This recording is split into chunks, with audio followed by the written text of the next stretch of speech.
రాష్ట్రంలో విద్యా వ్యవస్థలో సమూల మార్పులు చేయాల్సిన అవసరం ఉందన్నారు సీఎం కేసీఆర్. మెడికల్, అగ్రికల్చరల్, ఫార్మాను మినహాయించి మిగతా అకాడమిక్స్ మొత్తాన్ని ఒకే గొడుగు కిందకు తేవాలని నిర్ణయించారు.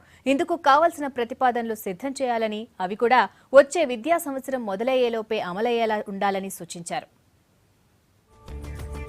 విద్యా వ్యవస్థను గాడిలో పెట్టేందుకు కసరత్తు మొదలుపెట్టారు ముఖ్యమంత్రి కేసీఆర్. విద్యా సంస్థల నిర్వహణ బాధ్యతను విద్యాశాఖకే అప్పగించాలని నిర్ణయించారు.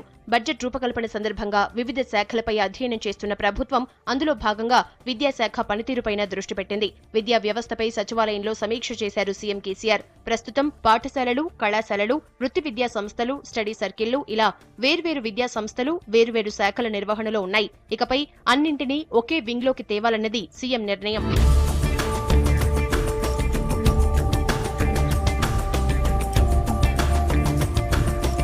ఎవరికి వారుగా విద్యా సంస్థల్ని నిర్వహించడం కూడా సమగ్రత లోపిస్తోందన్నది సీఎం అభిప్రాయం. విద్యార్థులకు అవసరమైన విద్య, ఉద్యోగ అవకాశాలు పెంచేందుకు సరైన శిక్షణ అందటం లేదు. దీంతో పాటు పోటీ పరీక్షలకు సంబంధించి పూర్తి అవగాహన విద్యార్థులకు లేకపోవడం, కనీసం కొన్ని ఉద్యోగాలు ఎలా భర్తీ అవుతున్నాయో కూడా తెలియకపోవడం విద్యార్థుల పాలిట శాపంగా మారుతోందన్నారు సీఎం. పరిస్థితిలో మార్పు తేవాలంటే విద్యా వ్యవస్థలో మార్పు రావాలని సూచించారు.